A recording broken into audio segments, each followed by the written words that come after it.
Nature. Nature, the gods in the nature. You know how you say the A God is in the nature. You say about animism. Okay. God or the spirit, life is in everything. Yeah. Right. Can you explain Can I that? explain? That was my All right. Relationship between this is animism. okay. Animism, right? Okay. Animism. Right. Animism is let me go to the three things. Can you just write it on the word? The word. Animism. I see. Okay. Thank you. That's all I need. All right. Thank you.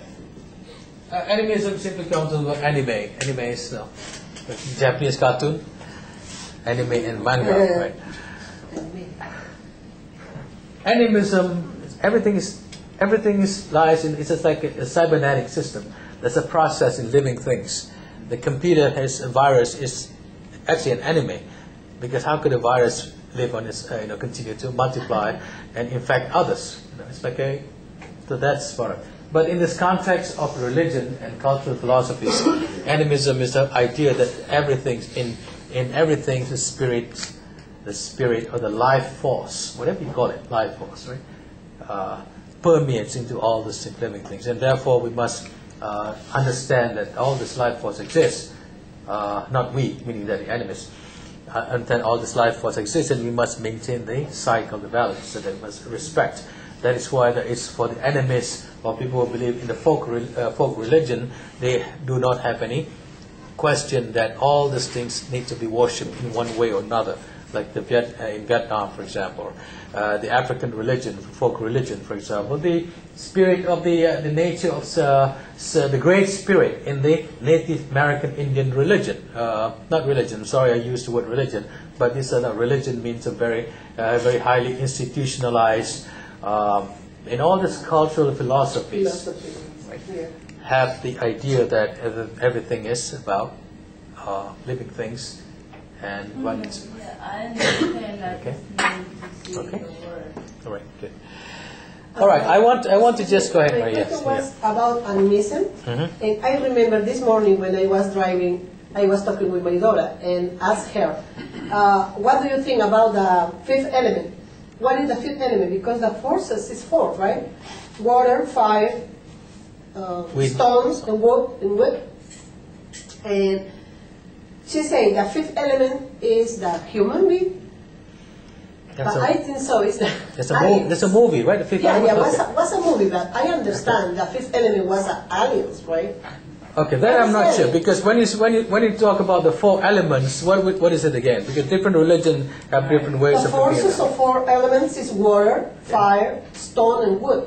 Stone and wood. Well, Okay. some say wind and fire. Okay. Fire. Some religions say that human beings are made of earth, wind, fire, and water. Yeah. It's like a group, earth, wind, and fire. Yeah, wind. Yeah. Right. It's a nice concept. And another point, sorry, about his comment.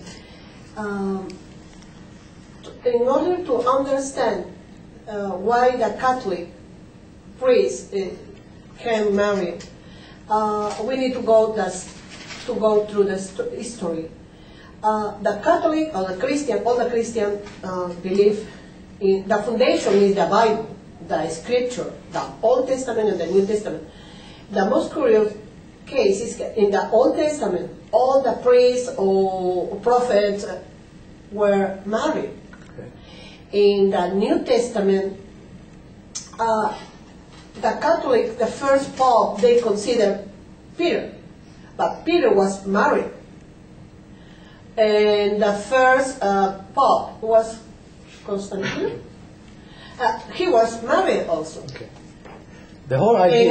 In the New Testament, the Bible in 1 Timothy say, if you want to be the bishop or the priest, it's a good thing, but you need to consider many points, right? But one of these is to have a wife, one wife, no man, one wife, and to have control of your family, Okay. to be a good leader. But this is connotation that he must be married. Of course, there are different ways of looking at it. Right? Denominations, they are from the most radical asceticism, going to the monastery and not getting married, right up to the whole idea that the Mormon Church that can marry as many as you want.